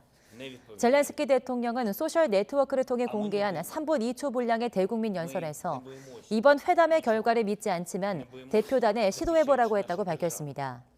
앞서 러시아와 우크라이나는 벨라루스 국경 지역에서 조건 없이 만나 회담하기로 했습니다. 드미트리 페스코프 크렘린궁 대변인은 협상단에 러시아 외무부와 국방부, 크렘린궁 등 정부 관계자가 포함됐다고 밝혔습니다. 현지 시각 28일 러시아의 우크라이나 침공을 논의하기 위해 유엔의 긴급 특별총회가 소집됩니다. 로이터 통신 등 외신에 따르면 유엔 안전보장이사회는 현지 시각 28일 긴급회의를 열고 긴급 특별총회 소집 결의안을 처리했습니다. 긴급 특별총회는 상임이사국의 거부권 행사에 따른 안보리 기능 마비에 대응하기 위한 회의 방식으로 안보리 9개 이사국 이상 찬성이나 유엔 회원국 과반수의 요청에 따라 소집됩니다. 러시아군이 우크라이나 제2의 도시 하리코프까지 진입해서 시가전을 벌이고 있습니다. 우크라이나 남부와 남동부 주요 도시 두 곳도 포위했다는 게 러시아의 주장이지만 우크라이나는 결사항전 태세를 유지해서 교전 지역이 확대됐습니다. 보도 이광엽 기자입니다. 우크라이나의 제2 도시인 하리코프의 가스관 시설이 불타면서 화염이 치솟아 오릅니다. 우크라이나 정부는 러시아 군이 현지 시간 일요일 아침 북동부 하리코프에 공격을 퍼부었다면서 이 영상을 공개했습니다. Горит газопровод, освещает полданиловки реально. 우크라이나 군은 국경 도시인 하리코프 도심까지 진입한 러시아 군과 치열한 시가전을 벌이는 것으로 전해졌습니다. 우크라이나 군이 러시아 군의 수도 키예프 진입을 힘겹게 방어하고 있는 상황에서 제2도시에서도 치열한 전투가 벌어진 겁니다. 수도 키예프에서 30km 떨어진 곳의 석유 저장소 시설도 러시아 군의 폭격으로 처참하게 파괴됐습니다. 러시아 군은 우크라이나의 강한 반격이 직면하자 석유 시설과 공군 기지를 주요 목표로 삼고 있는 것으로 분석됩니다. 러시아 군은 크림반도와 가까운 우크라이나 남부와 남동부 주요 도시 두 곳을 완전히 포위했다고 주장했습니다. 러시아 국방부는 헤르손과 베르단스크 두 곳이 러시아 군에 의해 완전히 봉쇄돼 진출입이 차단됐다고 말했습니다. 러시아 군이 키예프를 비롯한 주요 도시를 겨냥해 공세를 펼치고 있지만 우크라이나 군이 강하게 맞서면서 양측의 교전 지역이 날로 늘고 있습니다. YTN 이광규입니다. 우크라이나 침공에 대한 서방의 대러시아 제재가 잇따르는 가운데 블라디미르 푸틴 러시아 대통령이 핵무기 운용부대 경계 태세를 강화할 것을 지시했습니다. 푸틴 대통령은 현지 시간 27일 TV 연설에서 핵 억지력 부대 특별 전투 임무 돌입을 국방부 장관과 총참모장에게 지시했다고 밝혔습니다. 핵 억지력 부대는 대륙간 탄도미사일 ICBM을 운용하는 러시아 전략 로켓군 등 핵무기를 관장하는 부대를 일컫습니다. 미국 백악관은 현지 시각 27일 러시아가 핵무기 운용부대의 경계태세를 강화한 것과 관련해 푸틴 러시아 대통령이 위협을 만들어내고 있다고 비난하고 에너지 제재 추가 가능성도 시사했습니다. 젠사키 백악관 대변인은 ABC 방송에 출연해서 푸틴 대통령의 핵무기 운용부대 경계태세 강화 지시는 정당한 이유 없는 긴장 고조와 위협을 만들어내는 거라고 비판했습니다. 사키 대변인은 아직 취해지지 않고 있는 대러시아 에너지 제재 여부에 대한 질문에는 모든 것이 테이블 위에 올라와 있다고 강조했습니다. 우크라이나가 자국 내 핵시설 2곳이 러시아의 공격에 피해를 봤다고 국제원자력기구 IAEA에 보고했습니다. 현지 시간 27일 AFP 블룸버그 통신에 따르면 우크라이나 당국은 수도 키예프와 하리코프에 위치한 핵 폐기물 저장소가 미사일 공격을 받은 것으로 파악했습니다. IAEA는 이들 핵시설에 대한 피해 규모를 조사하고 있지만 주요 건물 파손이나 방사선 누출은 보고되지 않고 있다고 밝혔습니다. 열악한 상황에서도 우크라이나인들은 필사적으로 러시아의 침공에 맞서고 있습니다. 도시를 지키기 위해서 화염병을 만드는가 하면 고국을 지키기 위해 우크라이나로 돌아가는 발길도 이어지고 있습니다. 보도 이지은 기자입니다. 우크라이나 중부에 있는 도시 드니프로 사람들이 열심히 화염병을 만듭니다. 무기가 부족한 상황이지만 우크라이나인들은 결사항전의 의지를 다지고 있습니다. At first, we were scared, really scared. But now we are ready to fight. And fight like hell. So... Моя думка, що один український воїн вартий як щонайменше 7 росіян. 국경 검문소 등에는 고국을 지키기 위해 우크라이나로 돌아가는 행렬이 이어집니다. I want to fight. I want to live on my earth, in my Ukraine. 포로셴코 전 대통령도 소총을 들고 방위군과 함께 거리로 나섰습니다. Our soil. This is our country. This is our people. And Putin has nothing to do here. Get out from Ukraine, Mr. Putin. 키예프 지하철역은 방공호가 됐습니다. 하루아침에 집을 떠난 사람들은 서로에게 의지하며 기운을 얻습니다. It's really good atmosphere because it's really very, very warm people, so close to each other because we help each other. 힘을 앞세운 러시아의 무자비한 공격 앞에서도 우크라이나인들은 고국을 지키겠다는 의지 하나로 눈물겨운 투쟁을 이어가고 있습니다. YTN 이지은입니다. 미국이 러시아 내 자국민에게 즉각적인 출국을 검토하라고 권고했습니다. 러시아 주재 미국 대사관은 웹사이트에 올린 안전 경고문을 통해 많은 항공사가 러시아를 오가는 항공편을 취소하고 있고 여러 국가가 러시아 항공기의 영공 이용을 차단했다면서 미국인들은 이용 가능한 수단을 통해서 즉시 러시아를 떠나는 것을 검토하라고 밝혔습니다. 미국 대사관이 자국민들에게 즉각적인 출국을 권고한 건 러시아와 서방 간 긴장 수위가 최고조로 높아지면서 미국인들의 안전이 위험에 처한 것으로 판단했기 때문으로 보입니다. 미국을 비롯한 서방 국가들이 푸틴 러시아 대통령을 제재 대상에 올리면서 그의 재산이 얼마인지에 관심이 쏠리고 있습니다. 공식적으로 푸틴 대통령은 매년 약 14만 달러, 1억 6,800만 원을 벌고 작은 아파트만 소유한 것으로 나오지만 그의 숨겨진 재산은 1,000억 달러, 120조 원이 넘을 것으로 추정된다고 뉴욕타임스 신문이 보도했습니다. 푸틴 대통령이 소유하고 있는 것에 대해서는 거의 알려진 게 없지만 푸틴의 궁전이라고 불리는 흑해 연안의 거대한 저택은 10억 달러, 1조 2천억 원 이상일 것으로 추정됩니다. 주요 7개국 G7 정상들은 현지 시각 27일 서방 동맹국들이 일부 러시아 은행을 국제은행 간 통신협회 스위프트 결제망에서 배제하기로 결정했다고 밝혔습니다. 정상들은 공동 성명에서 이같이 밝히고 러시아에 대한 제재를 조율하기 위해 대서양 연안 국가 간 태스크포스가 곧 가동될 거라고 덧붙였습니다. 앞서 하루 전 미국과 프랑스, 독일, 이탈리아, 영국, 캐나다, 유럽연합 EU 집행위원회 정상들은 러시아의 우크라이나 침공에 대응해 러시아 은행들을 스위프트 결제망에서 배제하는 추가 제재를 발표한 바 있습니다. 이번 조치로 우선 선별된 러시아의 일부 은행이 스위프트 결제망에서 전면 배제되고 러시아 중앙은행의 국제 보유고 접근도 제한됩니다. 네, 일본도 푸틴 러시아 대통령 등에 대해서 자산을 동결하고 러시아 은행들을 국제은행 간 통신협회 스위프트 결제망에서 배제하는 데 동참하기로 했습니다. 기시다 후미오 일본 총리는 어제 저녁 기자들과 만나 푸틴 대통령을 포함한 러시아 정보 관계자들에 대해서 자산 동결 등 제재를 결정했다고 밝혔습니다. 기시다 총리는 이번 러시아의 우크라이나 침략은 힘에 의한 일방적인 현상 변경의 시도로 국제 질서의 근간을 흔드는 행위이며 명백한 국제법 위반으로 결단코 용서할 수 없고 강하게 비난한다고 말했습니다. 미국과 서방 국가들이 러시아를 국제금융결제망에서 퇴출시키기로 결정하면서 중국에도 제재 동참을 압박하고 있습니다. 러시아의 최대 교역국인 중국의 참여가 변수인데요. 적극적이진 않을 것으로 예상됩니다. 베이징에서 강성욱 특파원이 보도합니다. 미국 정부 고위 관리는 중국이 국제금융결제망에서 퇴출된 러시아를 돕지 않는 것 같다고 말했습니다. 중국이 러시아에 대한 구제에 나섰다는 징후가 아직은 없다는 판단입니다. 반대로 중국이 러시아와의 교역에 필요한 금융 지원을 제한하기 시작했다는 보도가 나왔습니다. 러시아의 침공 직후 국영은행 두 곳이 러시아산 상품 수입업자들에게 신용장 발급을 중단했다는 겁니다.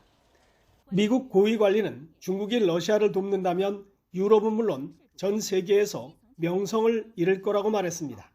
대러 제재에 동참하라고 중국에 보내는 경고성 압박으로 들립니다. You will have to ask the PRC whether they have used their own considerable influence with the Russian Federation. 러시아가 수출하는 원유의 3분의 1을 수입하는 최대 무역 상대국 중국의 참여는 제재의 핵심 변수입니다. 하지만 중국이 대러 금융 제재에 과연 어느 선까지 나설지 예단하기 쉽지 않습니다. 제재에 참여하면 미국에 맞서 동맹 수준까지 끌어올린 중러 관계에 금이 갈 수 있다는 게 문제입니다. 至少客观上 undermine 这个西方对俄罗斯的中国不赞成的制裁。 러시아산 원유와 가스 등의 수입에도 차질이 생겨 중국이 추구하는 경제 안정을 해칠 수도 있습니다. 따라서 중국은 국제금융결제망을 회피해 위안화나 루블화 결제로 교역을 시도할 것으로 보입니다. 다만 경제대국으로서 달러 중심의 국제금융결제망을 벗어나는 건 중국의 부담이 될 수도 있습니다. 베이징에서 YTN 강성웅입니다. 세계 각국이 러시아의 우크라이나 침공을 규탄하고 우크라이나에 무기를 적극적으로 지원하고 있습니다. 네, 국제금융결제망에서 러시아를 퇴출한 데 이어서 하늘길을 폐쇄하는 등 러시아를 옥죄기 위한 추가 제재도 잇따르고 있습니다. 보도에 김형근 기자입니다. 유럽연합 EU는 우크라이나가 무기와 군사 장비를 살 수 있도록 자금을 대겠다고 밝혔습니다. EU 집행위는 수천억 원 규모의 재원을 조달해 무기 지원에 쓸 계획입니다. For the first time ever, the European Union will finance the purchase and delivery of weapons and other equipment to a country that is under attack. 유럽 국가들의 개별적인 무기 지원도 잇따르고 있습니다. 가장 소극적이었던 독일이 가장 적극적으로 변했습니다. 대전차 무기 1000정과 지대공 미사일 500기를 우크라이나에 보내기로 했습니다. Wie Sie wissen, haben wir gestern entschieden, dass Deutschland der Ukraine Waffen zur Verteidigung des Landes liefern wird. 프랑스도 연료 공급과 함께 방어 장비를 지원하겠다고 밝혔습니다. 벨기에도 기관총 2000정과 연료 수천 톤을 보내기로 했습니다. 네덜란드와 체코, 리투아니아, 호주도 무기와 군사 장비를 지원하기로 했습니다. 국제금융결제망에서 러시아를 퇴출한 데 이어 추가 제재도 잇따르고 있습니다. EU는 하늘길을 막았습니다. 러시아의 어떤 비행기도 EU 상공에 들어오지 못하도록 하겠다고 밝혔습니다. 캐나다도 이에 동참했습니다. These aircraft will no more be able to land in, take off, or overfly the territory of the European Union. EU는 러시아를 돕고 있는 벨라루스에 대해서도 제재하겠다고 경고했습니다. 미국도 아직 더 많은 조치가 남아있다면서 러시아가 고통을 느끼게 계속 압박할 것이라고 밝혔습니다. YTN 김영근입니다. 러시아의 우크라이나 침공에 따른 국내 수출 기업의 피해가 현실화하면서 기업들의 애로사항 접수가 잇따르고 있습니다. 코트라가 러시아와 우크라이나 대상 수출 기업을 지원하기 위해 운영 중인 전담 창고에 현지 바이어와의 연락 두절 문제 등 지금까지 71건의 애로사항이 접수됐습니다. 한국무역협회에도 대금 결제 관련 사항 등 총 35건의 애로사항이 접수됐습니다. 국회 국방위원회는 오늘 전체 회의를 열고 러시아의 우크라이나 침공 사태와 관련한 우리 정부의 대응 등을 논의합니다. 국민의힘 소집 요구로 열리는 오늘 국방위 전체 회의에서 여야는 서욱 국방부 장관이 출석한 가운데 현안 질의를 진행합니다. 특히 오늘 국방위는 대선이 열흘도 남지 않은 상황에서 열리는 회의인 만큼 앞서 외교통일위원회 때와 마찬가지로 여야는 대선 후보들의 안보관과 국방 관련 의혹을 거론하며 또 한 차례 공방을 벌일 것으로 예상됩니다. 북한이 어제 정찰위성 개발을 위한 중요 시험을 진행했다고 밝혔습니다. 조선중앙통신은 국가우주개발국과 국방과학원이 어제 정찰위성 개발을 위한 공정계획에 따라 중요 시험을 진행했다고 보도했습니다. 또 시험을 통해 정찰위성에 장착할 촬영기들로 지상 특정 지역에 대한 수직 경사 촬영을 진행해 촬영과 자료 전송체계, 자세 조정 장치 등의 특성과 동작 정확성을 확증했다고 전했습니다. 또 이번 시험이 정찰 위성 개발에서 중요한 의의를 가진다고 덧붙였습니다. 앞서 합참은 어제 오전 북한이 평양 인근 순안 일대에서 동해상으로 탄도미사일 한 발을 발사했다고 밝혔습니다.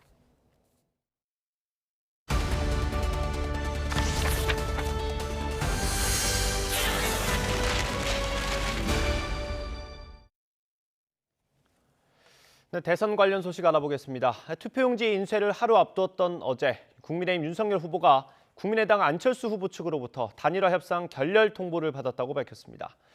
윤 후보는 다만 야권 통합 노력을 이어가겠다면서 안 후보에게 회동을 제안했습니다. 윤 후보의 기자회견 직접 들어보겠습니다. 양측 전권 대리인들이 오늘 아침 7시까지 회동 여부를 포함한 시간과 장소를 결정해서 통보해 주기로 협의를 했습니다. 그러나 안타깝게도 오늘 아침 9시 단일화 결렬 통보를 최종적으로 받았습니다. 지금이라도 안 후보께서 시간과 장소를 정해 주신다면 제가 지방에 가는 중이라도 언제든지 차를 돌려 직접 찾아뵙고 안 후보와 흉금을 터놓고 얘기를 나누고 싶습니다. 국민의당 안철수 후보는 이미 협상 시한이 끝났다면서 회동 제안을 사실상 거부했습니다. 그러면서 협상 결렬의 책임을 다시 윤 후보에게 돌렸습니다. 안 후보의 발언 들어보겠습니다. 오늘 아침에 전해온 내용을 듣고 그 내용이 별반 차이가 없기 때문에 그것에 대해서는 고려할 가치가 없다. 그렇게 결론을 내린 것이 답니다. 제가 계속 주장했던 것은 국민 경선에 대한 것이었습니다. 그런데 국민 경선에 대해서는 어떠한 그런 의견, 입장 표명이 없었습니다. 협상이라는 것은 서로 이야기를 하는 것 아니겠습니까? 협상 테이블에 저희가 그것을 올렸는데 그것이 협상 테이블에 없었다고 하는 것은 그건 협상 상대자로서의 도리가 아니죠. 제가 이미 이 협상에 대해서는 이제 시한이 종료됐다고 분명히 선언을 했습니다. 제20대 대통령 선거에 사용될 투표용지가 오늘부터 인쇄에 들어갑니다. 이번 대선에 등록한 후보는 민주당 이재명 후보와 국민의힘 윤석열 후보, 정의당 심상정 후보와 국민의당 안철수 후보 등 모두 14명으로 각각 번호와 함께 이름이 인쇄됩니다. 오늘부터는 후보직을 사퇴해도 투표용지에 사퇴 등 표기할 수 없는 만큼 정치권에선 단일화의 마지노선으로 여겨져 왔습니다. 대신 후보가 사퇴하거나 사망, 등록 무효가 되면 투표소에 안내문을 게시하는 방식으로 안내될 예정입니다. 더불어민주당 이재명 후보는 국민의힘 윤석열 후보를 겨냥해서 선거 때 서로 합치고 누굴 눌러 포기시키지 말고 정치를 개혁해야 한다고 강조했습니다. 그러면서 자신은 국민 내각과 통합정부를 만들어 새로운 정치를 해나갈 거라고 말했습니다. 이 후보의 발언 들어보겠습니다. 이제는 제3의 선택이 가능한 다당제 선거제도 개혁, 정치 교체 확실하게 해내겠습니다, 여러분. 또 선거 때 되면 막 이렇게 막 서로 막 합치고 누구 누르고 포기시키고 이런 거 하지 말고 그냥 국민들이 투표해가지고 누가 과반수 못 넘기면 또 둘이서 한 번 더 해가지고 자연스럽게 합종 연행하고 연합정부 만들기 할 수 있는 결선투표제 다른 나라 다 하잖아요. 왜 안 하는 거예요? 우리 이번에 확실하게 결선투표 합시다, 여러분. 이재명의 민주당이 앞으로 새롭게 생길 대통합정부가 확실하게 국민내각 그리고 통합정부 만들어서 국민 여러분들을 위해서 정치가 복무하는 새로운 정치, 진정한 정치 교체 확실하게 해내겠습니다, 여러분. 정의당 심상정 후보는 고 변희수 하사 사망 1주기 추모 행사에서 국방부 장관이 무릎을 꿇고 참모총장이 와서 사과를 해야 한다고 목소리를 높였습니다. 그러면서 고인의 사망 1주기에 차별금지법이 제정됐다는 소식을 들고 왔어야 했는데 그러지 못해서 송구하다고 말했습니다. 심 후보의 발언도 들어보겠습니다. 고 변희수 하사님 1주기에 차별금지법이 제정됐다는 소식을 들고 왔어야 되는데 그렇지 못해서 정말 송구스럽습니다. 사법부의 판결로 강제 전역 처분은 철회가 되었지만은 국방부는 아직도 사망 시점이 전역 이후라는 그 황당한 사실이 아닌 그런 근거를 가지고 이야기를 하면서 순직을 인정하지 않고 고인의 명예를 훼손하고 있습니다. 오늘 이 자리에는 저 대신 국방부 장관이 와서 무릎을 꿇어야 하고 참모총장이 와서 사과를 했어야 하는 자리라고 생각합니다. 여야 대선 후보들의 시각 차이가 가장 선명하게 드러나는 분야 가운데 하나가 바로 검찰 관련 공약입니다. 민주당 이재명 후보는 수사와 기소를 분리하는 검찰개혁의 완성, 국민의힘 윤석열 후보는 검찰권 강화를 강조하고 있습니다. 우철희 기자가 자세하게 짚어봤습니다. 문재인 정부 5년 동안 가장 큰 변화를 겪은 기관, 검찰을 빼놓을 수 없습니다. 먼저 검경 수사권 조정으로 6대 범죄에 한해서만 직접 수사를 개시할 수 있게 됐습니다. 또 고위공직자 범죄수사처 출범으로 기소 독점주의가 깨지고 3급 이상 고위공직자 범죄의 우선 수사권도 공수처가 갔습니다.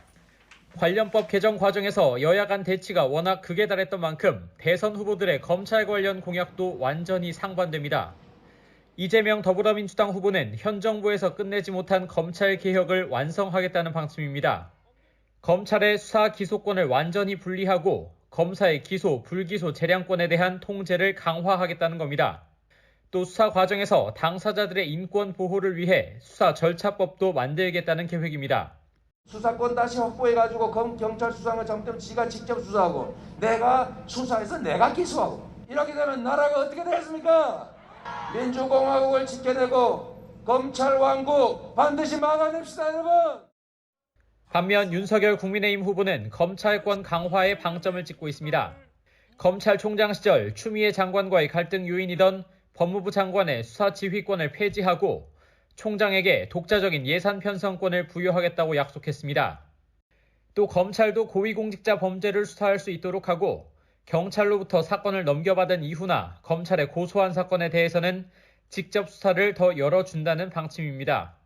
검찰공화국이라고 하는 것은 그건 맞지 않습니다. 공정한 검찰로서 제 기능을 하느냐 하는 것은 정치 권력이 여기에 개입하지 않고 그 독립성과 정치적 중립을 얼마나 존중해 주느냐.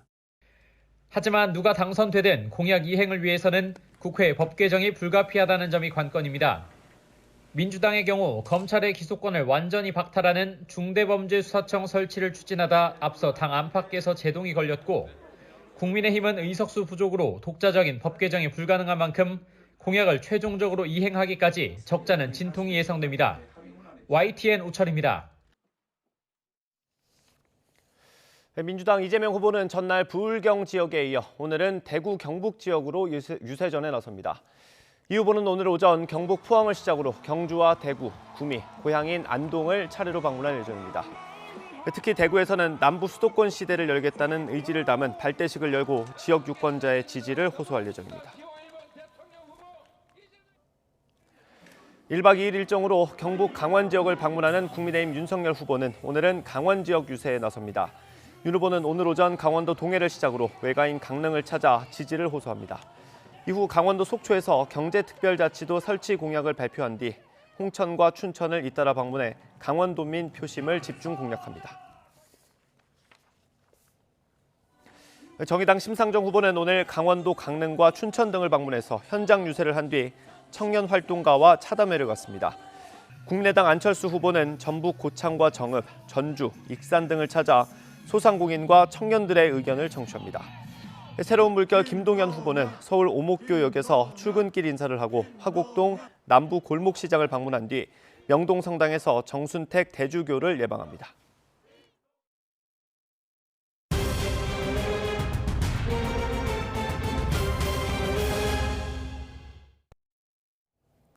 네, 휴일이었던 어젯밤 9시까지 코로나19 확진자가 13만 명을 넘었습니다.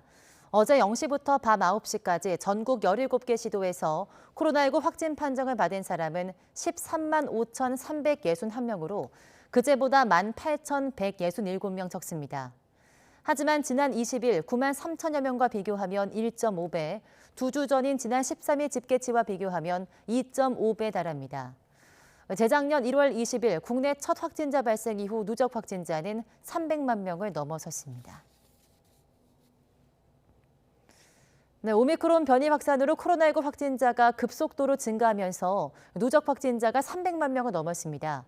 특히 확진자가 200만 명에서 300만 명쯤 되는데 불과 일주일밖에 걸리지 않았습니다. 보도에 김상호 기자입니다. 휴일이지만 코로나 검사소의 긴 줄은 평일과 그다지 차이가 없습니다. 신규 확진자는 사흘째 16만 명 이상, 연일 16만에서 17만 명대 확진이 이어지면서 누적 확진자는 300만 명에 육박합니다. 하루 확진자 수는 일주일 전에 1.6배, 2주일 전에 2.9배, 5주일 전에 무려 21배쯤 됩니다. 지난 2020년 1월 첫 확진자가 발생한 이후 누적 확진자 100만 명까지는 2년이 넘게 걸렸으나 오미크론 확산 이후 감염은 폭발적입니다. 200만 명 되는데 2주일, 이어 300만 명쯤 되는데 일주일로 간격이 더욱 단축됐습니다. 확진자 수의 그런 유행의 양상 자체는 제가 보기엔 아직도 이제 정점으로 쳐서 올라가는 그런 상태라고 보고 있고요. 정점은 아직 조금 멀었는데 이제 문제는 뭐냐면 우리나라의 그 PCR 검사 역량이 이제 한계에 다다랐습니다. 사망자와 위중증 환자가 각각 49명과 20명 늘어 8,000명과 660명 선이 된 가운데 이전과 달리 신규 확진은 수도권과 비수도권에서 거의 비슷한 비중으로 발생해서 확산세는 전국적입니다. 주목할 점은 재택 치료자가 하루 사이 6만 5천여 명 늘어 80만 명에 가깝다는 점. 이 가운데 의료기관의 건강 모니터링을 받는 60세 이상 등의 집중관리군은 11만 4천여 명, 나머지 수십만 명은 각자 알아서 스스로 관리하고 있습니다. 언제쯤 대유행이 꺾일까 하는 정점과 관련해서 당국은 다음 달 중순 25만 명쯤 발생하는 시기로 전망하고 있습니다. YTN 김상호입니다. 한 성형외과 병원이 치매나 파킨슨 같은 난치병 환자를 줄기세포 주사로 완치할 수 있다면서 환자들을 모으고 있습니다. 하지만 줄기세포를 활용한 치매 치료는 완전히 검증되지 않아서 위험성이 크다는 지적이 나오고 있습니다. 김혜린 기자입니다. A씨는 지난 22일 치매를 앓는 아내를 데리고 서울에 있는 한 병원을 찾았습니다. 병원 고문이라는 지인에게서 줄기세포 주사를 맞으면 6개월 뒤 완치될 수 있다는 설명을 듣고 나섰습니다. 아내가 완치될 수 있다는 희망에 주사 비용 2,500만 원 가운데 절반을 입금했습니다. 이후 아내의 복부지방에서 줄기세포를 추출한 뒤 배양하지 않고 정맥에 주입하는 시술을 받았습니다. 부작용과도 이런 설명 들은 건 없어요. 이게 누우면은 서서히 치료가 들어가가지고 매일매일 달라질 거다. 한 6개월 정도면 완치가 된다. 그냥 병만 나면 돈 아니라 뭐래 다 줘도 괜찮대. 근데 나는 들으면 그게 아니거든. 뒤늦게 이 사실을 알게 된 A씨의 딸은 어머니가 받았다는 시술이 의심스럽기만 했습니다. 시술이 이뤄진 병원은 다름 아닌 성형외과인데다 줄기세포 주사로 치매 완치가 가능하다는 얘긴 들어보지 못했기 때문입니다. 뇌졸중 걸리셔서 말을 못했던 분이 주사를 맞자마자 말을 하기 시작했고 성형외과에서 그 돈을 벌기 위한 수단으로 YTN 취재진이 병원 측에 직접 물어봤습니다. 처음엔 치매 치료 목적이 아니라고 했다가 결국 치매 치료에 도움이 된다고 자신했습니다. 그 목적으로 한 게 아니라고. 치매관 자체를 튼튼하게 하고 줄기세포를 하면 여러 가지 몸 자체가 좋아지니까 부모님이 그렇게 얘기하는지 모르지만 사실은 도움은 되니까. 미용 목적이 아닌 치료 목적의 줄기세포 시술은 보건복지부의 신의료기술 평가를 통해 안전성과 유효성이 확인되어야 가능합니다. 지금까지 신의료기술로 인정된 줄기세포 시술은 단 4가지뿐. A씨 아내가 받은 시술은 신의료기술 평가를 받지도 않은 무허가 시술인 셈입니다.